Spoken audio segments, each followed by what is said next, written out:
Hello, Culture Matters podcast. I'm so excited to introduce you to our guest. But before I do that, here's a quote I think I picked just for this episode, I think is really ideal. Nothing great was ever achieved without enthusiasm. Ralph Waldo Emerson. When I think about that quote, I think about our guest, my dear friend Josh Buchter, founder, first of all, the real Wolf of Broad Street, always, forever. And outside of that, founder of Real Producers Magazine. And, someone that not only knows how to bring people together, but to do it in a way where culture matters, people matter, the outcome matters. Like, I got so many things I want to say. Background and, what's most interesting, background and title, credit, real estate general, and then events and coordination. Josh is somebody that people trust, they can rely on, and he's helped so many people advance their careers just in proximity to him and who's around him. And Josh, thank you for coming on. You've been a good friend to me for many years, and I really care about you, man. I appreciate you. I'm glad that we finally got to do this, and I'm sorry that it's taken so long to have you on this medium, because we've done this rodeo before. So That's enough of me. What about you? Likewise, Jay. I can't express how grateful I am to be here with you today. It's always an honor to be invited onto your platform, and I'm looking forward to having some fun with you. I would like to know what you've learned from navigating relationships with people that have succeeded at a very high level. So to my understanding, the Real Producers is about who's really making it happen in the context of real estate sales and so on. So what have you learned rubbing shoulders with people that have created careers and created lives of success? That's I'm curious, selfishly curious about that. They're all real people, real producers, real people. In my previous careers, being a business development executive and working to build realtor relationships in order to get title orders or credit repair orders or property management business, I felt like I was chasing the top producers, and maybe I had a inferiority complex or something, that they didn't want to, give me the time of day and this and that. But being able to turn the tables a little bit, create a platform that bolsters up the top producing real estate community here in Philadelphia, getting to know all the top agents. Everybody has a very interesting story. Some had it harder than others, some were brought up in real estate and were following their parents around to rental properties and cleaning up the walls and getting it ready for the next tenant. And it was just in their blood. Others have taken a full 180-degree turn from a previous career to jump into real estate.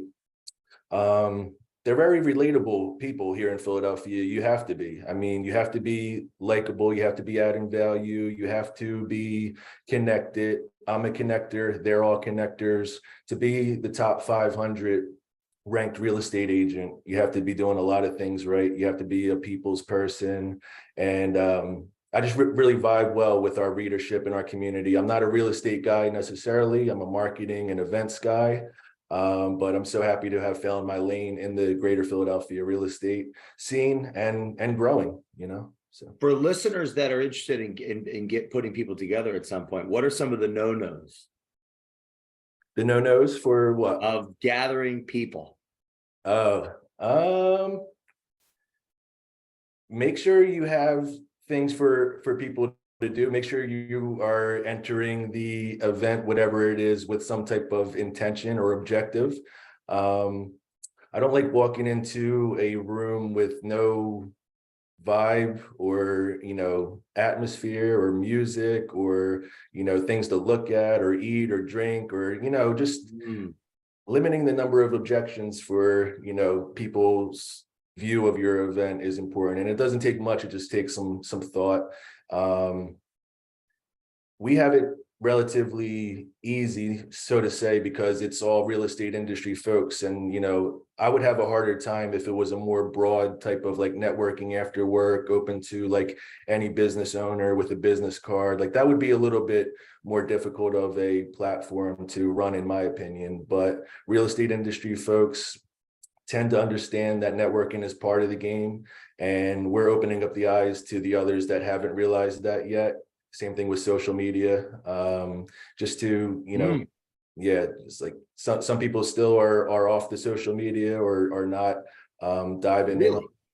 Very few, but still some people do the bare minimum. And I've been mentioning recently about, your social media profiles being like your storefront. And if your storefront looks like it's closed, they're not going to do business with you. So just encouraging all of our partners who are looking to, level up their brand and their marketing. We've been doing a lot of initiatives like that to kind of, put people on. That makes me think, like, if you go back, do you ever think in retrospect, both of us, our businesses really came through us, correct me if I'm wrong, our social platforms, Totally. our social influence. Yep. Like, you ever think about that and, and be like, wow, some people really are missing the boat here. I'm Right. curious what you think about that. Yeah, I never thought I would have like such a, influence through social media, but I got Facebook when I was in high school. I think you needed to be going to college in order to get a Facebook at the time. It's crazy to think about where it started at and where it's Wow. at.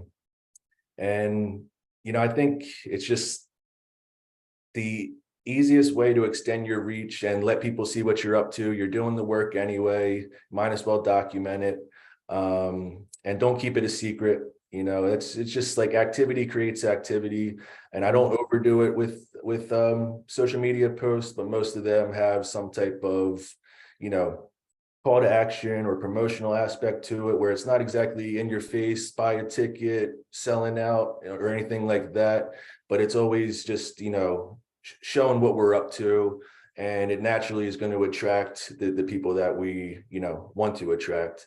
And honestly, the more good we do, the more good comes back to us. It sounds cliche, but we couldn't do this without the folks in our circle, not only our preferred partners, but our team that just continues to step up and help to level up and evolve this platform to bigger and better things.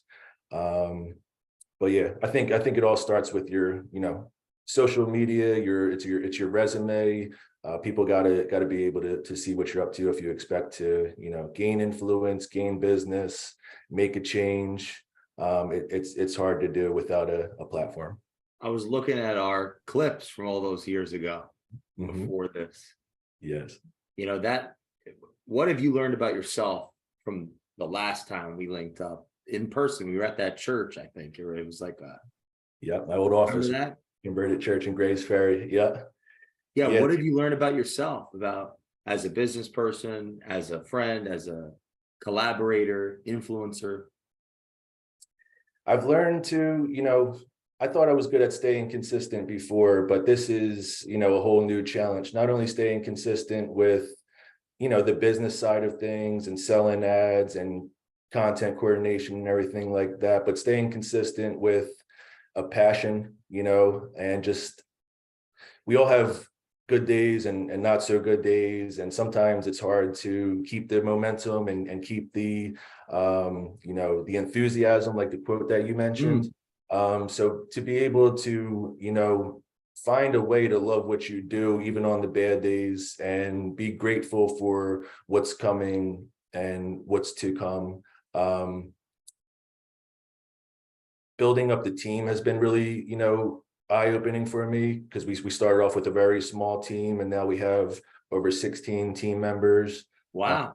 We got into internships with the University of the Arts and UPenn, to continue one foot in front of the other, not taking any steps backwards. It's just been a really good learning process for me, to it's not just me anymore. It's an organization. I'm not responsible just for myself anymore. I'm responsible for, a whole organization of people.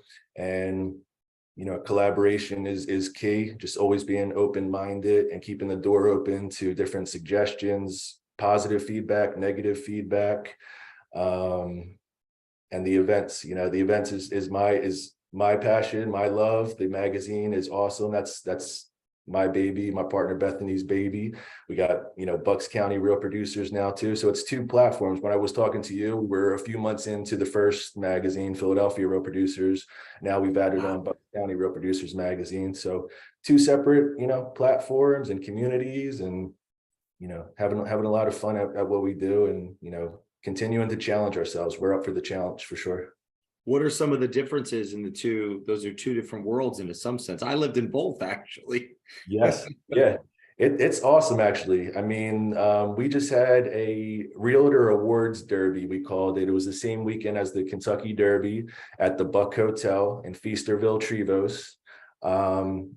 You can't really have a horse-drawn carriage, pull right up to the door of a lot of venues at downtown locations. But believe it or not, we had one of our top agents, Robin Kemmerer, call us the night before. She said, "Listen, Josh, Beth, I hope you guys don't mind, but I have two Clydesdales pulling me up in a wagon, and they're going to ride the realtors all around the parking lot and everything like that." It's just like, That's wow. cool. And that just goes to show, like, our community, our readership stepping up to really help to elevate the events. Bucks County, we could convert Advisors Mortgage Group's headquarters, Carmela McGonigal, to a Hawaiian paradise like Maui. We did it last year. We have huge plans for this year, and the Bucks County readership is going to eat that up. They're gonna show up. They're going to be networking with their peers. They do business with each other every day. We're bringing them together outside of the closing table, and they just eat it up. Philly, I don't know.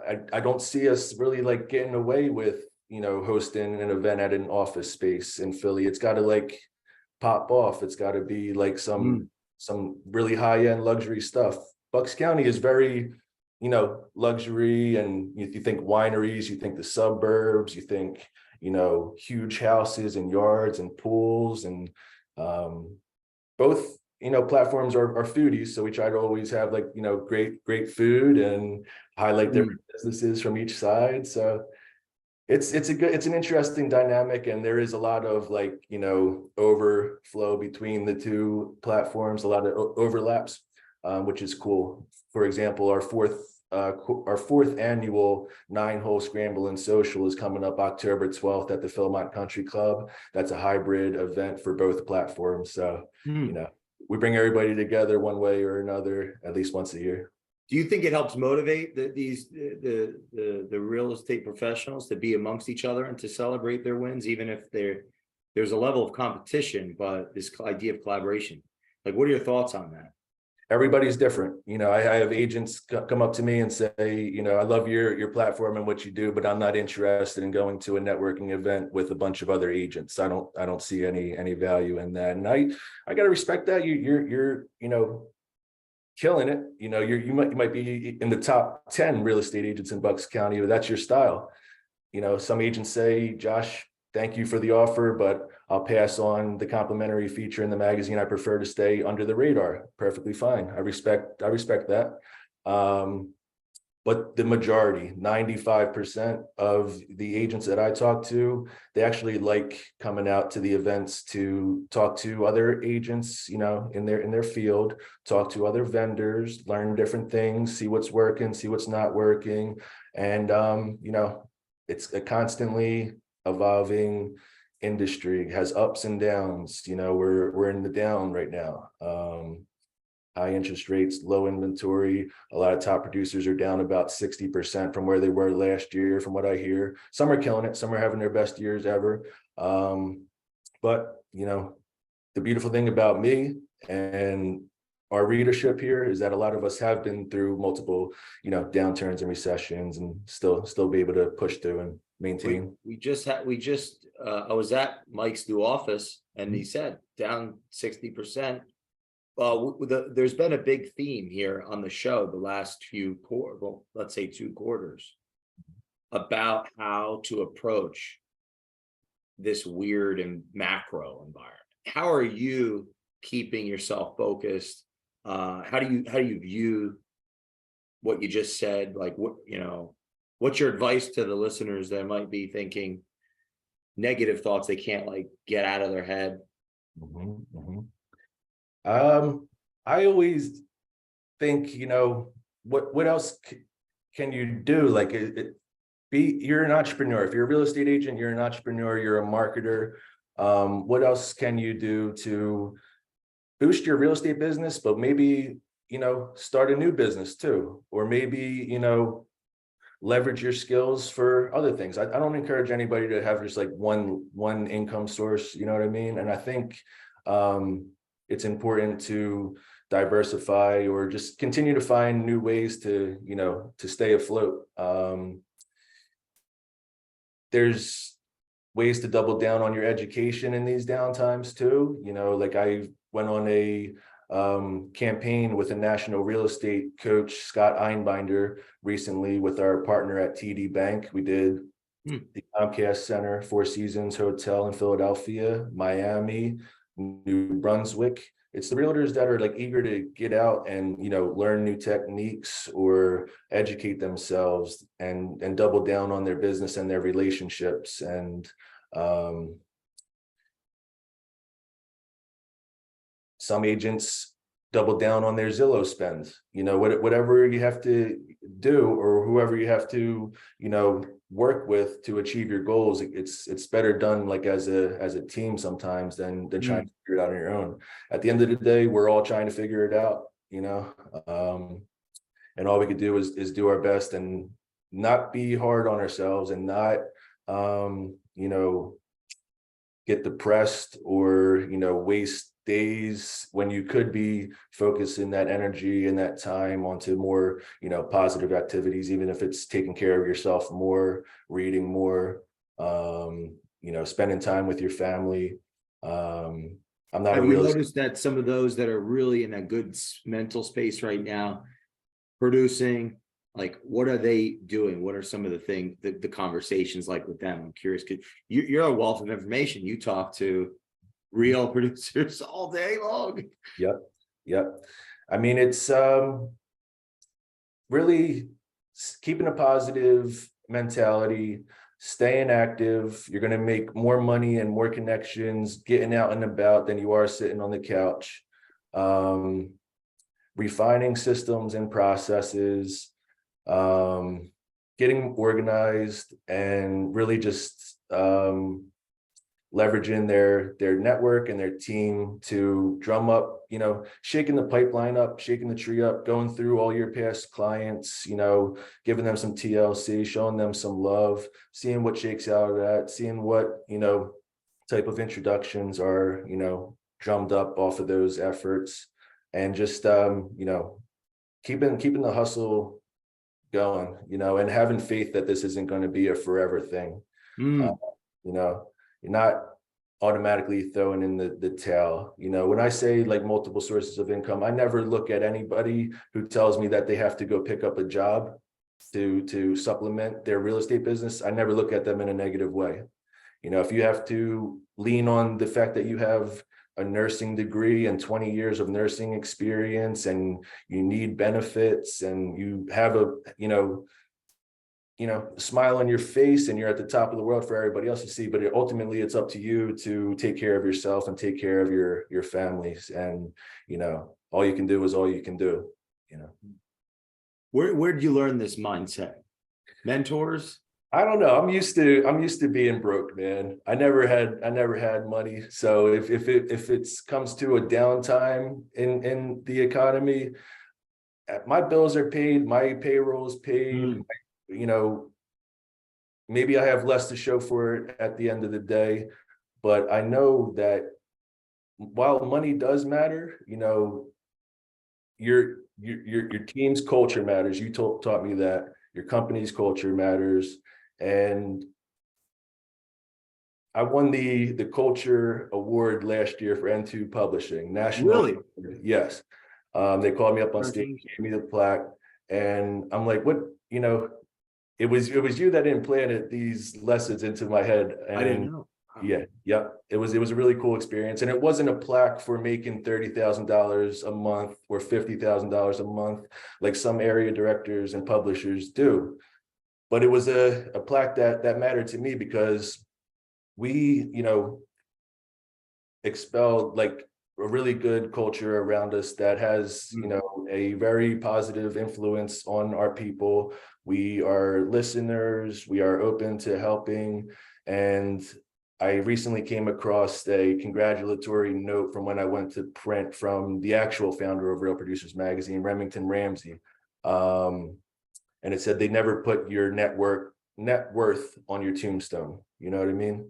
So the message was, you know, create and impact. We create, we're a content creating machine.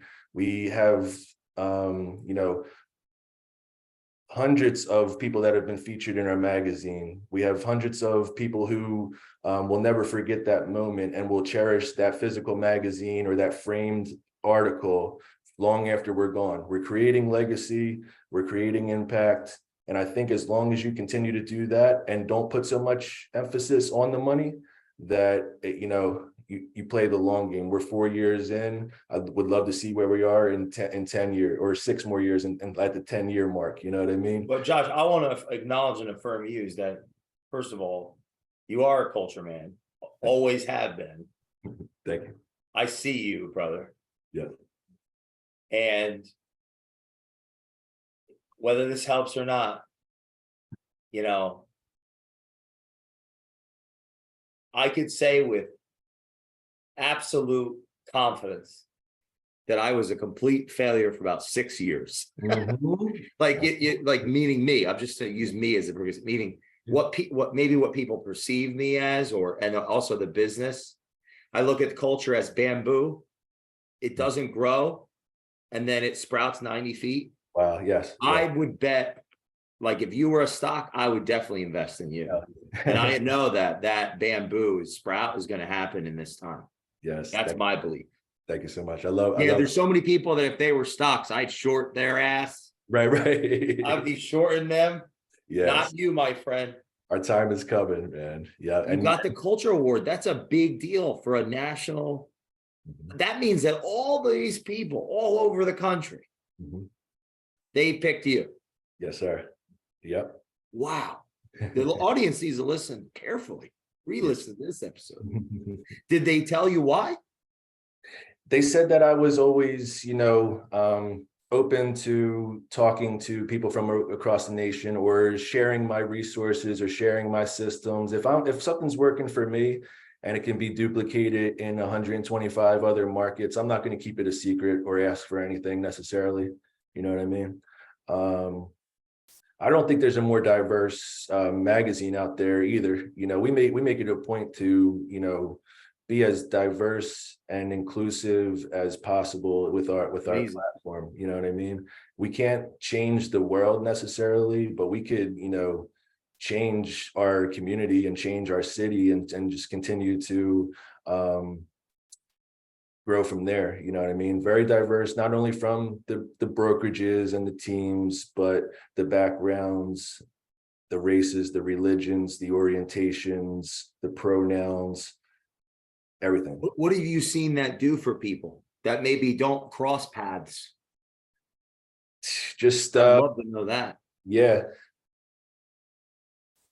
It puts people in the position to get outside of their neighborhood, get outside of their family ties, get outside of their church, and just, you know, get to know a whole different way of life. And, you know, it just is the best education that you can get. And you're not going to get that in school. You know what I mean? So it's something that's really impactful and important to us. When you walk into our events, I want it to look like the United Nations. I want it to be a whole melting pot of people at our events, because you don't need to be talking about real estate and deals at the events necessarily. You could be talking about your actual story, your actual background, your passions outside of business, your charities, and all that good stuff. You know what I mean? So I see it happen, and I love to see it, and we capture it in, you know, as many videos and pictures as possible. And I think it is, like, slowly but surely making a difference. How important is the story? The story is everything. I mean, it's our, like, was one of our original hashtags. What's your story? I sat down with, hundreds of real estate agents for coffee. And, first I congratulate them on all their success. I asked them, what's their secret? But the main thing I want to know is what's your story? You know what I mean? Where are you coming from? Where are you at? Where are you going? And dive in, and it doesn't have to be me. We have fantastic writers and editors that really take the time to tell individual stories. It's not cut and paste or cookie cutter or AI generated. It's real conversations, real interviews, real stories. And, that's what the story is. Let's talk a little bit about business. Like if a affiliate, a vendor, a mortgage, title, home inspector, interior designer, anybody wants to do business with a top producing real estate agent and they're not reading their story and learning about that person before they reach out to them, they're doing themselves a disservice. You know what I mean? Like, why not read their story, learn something about them, find a way to relate and start the conversation there instead of saying, let me get a shot at your mortgage business or just send me like one deal. I promise I'll do the best, or whatever like that. The story certainly matters, and it should be used as like a real relationship building tool. In essence, it helps build the culture between two strangers. Yes, absolutely. And that's a huge value that you're bringing to the marketplace. Yeah. And they might have, they might not be complete strangers. They might have crossed paths before or done deals together before, but now you know each other's story and straight into the point. And I don't expect everybody to click. I don't expect everybody to like everybody, but that's the beautiful thing about America. It doesn't matter. We're putting everybody together. That's our job. That's our platform. We're connectors. We connect the dots between who we think should be connected or who needs to be connected. It's just a constant, wave of new contacts and new intro requests. I'm open all day, every day to people reaching out and saying, do you have a contact for this or that? I love that aspect of my job. Oh, how do you approach that? Maybe you could actually help me on this. Yep. I have been struggling with that myself for years. Someone asked me recently, like, can I meet this person? And I don't know how to do. My heart is saying that I need to be more open. But something about where I'm at is holding me back. So how do you approach that? What would be your advice? Create a canned response, create a Gmail template, create an email template that says, hi X, I'd like to introduce you to X, the owner of X, specializing in X. And then the other one, then under that you say X, please meet X. And this is very simple, but the point is, I'm confident that this introduction will prove mutually beneficial, and I encourage you both to connect when time permits. You're not writing a whole bio on everybody. Sometimes I just say their name and their company, and I have a hyperlink to their website for each of them.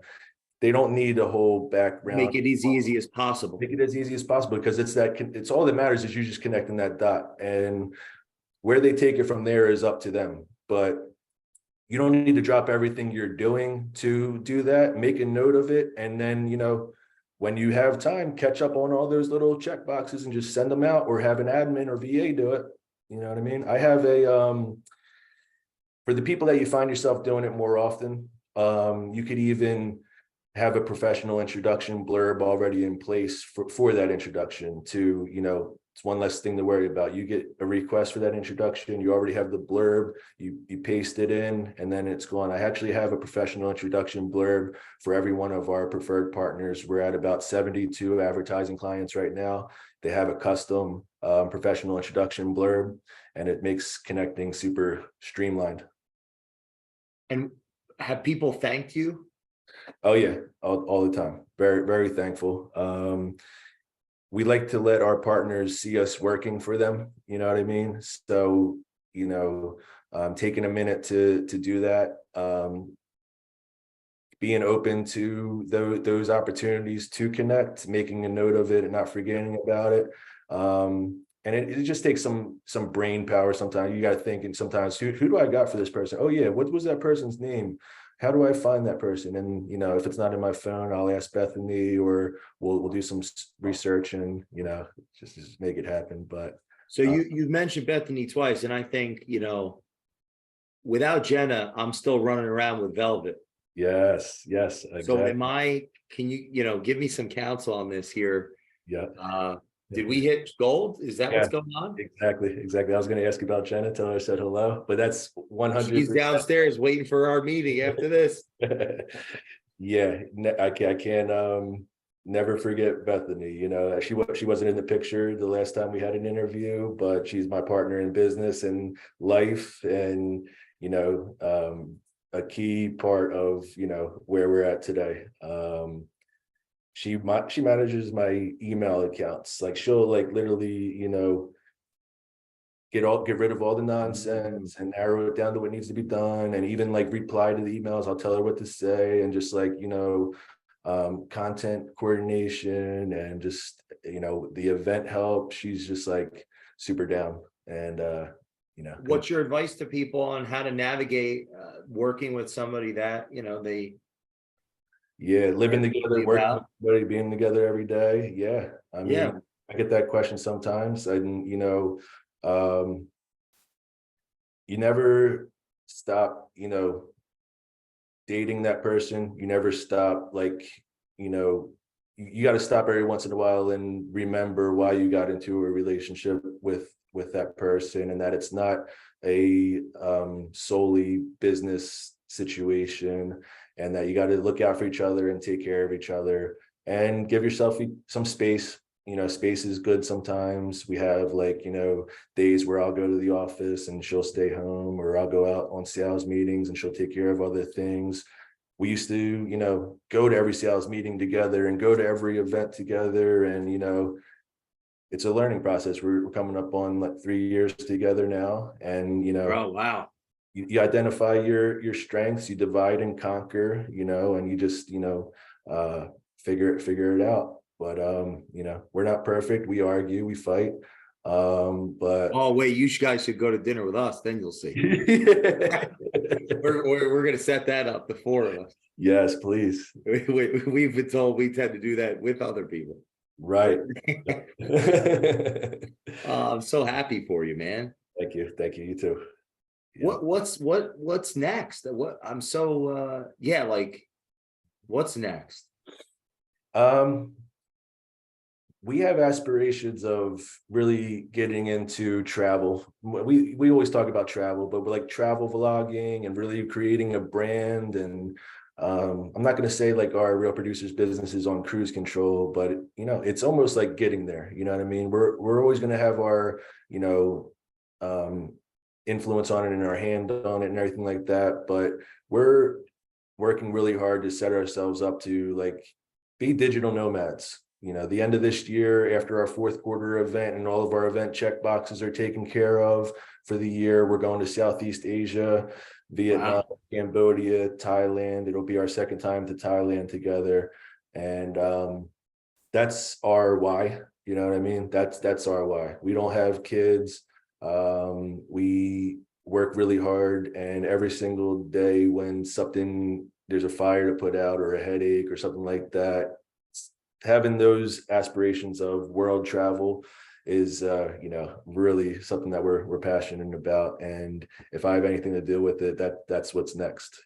What have you learned from traveling, internationally and seeing the world? Has it Mhm. impacted even how you do business? Yeah, I mean, the world is bigger than Philadelphia. It's bigger than the US. Some people don't know that yet. They've never experienced an international flight, or touching down somewhere where the culture is completely different, or you don't speak the language, or maybe it's a better way of life, maybe it's a more relaxed way of life. Maybe people in other places live longer lives and happier lives and healthier lives. So I always try to, remind myself that, and let other people know that as well. Josh, in closing, what do you want the audience to take away from this conversation? What's, the most important thing that we need to be doing right now in your mind in this today? Look around you. You've done a really good you did a really good exercise with me one time where we took a whiteboard and we broke down different aspects of the business that I was in at that time. I would encourage people to take time to, sit in front of a whiteboard or a piece of paper and, list everybody that's an asset in your life, business, personal, put them all on a sheet of paper, focus on those good people, double down on those relationships, see how you can collaborate more, see how you can help each other out, not even in these times, but just in general. Keep your circle tight. I've always said that.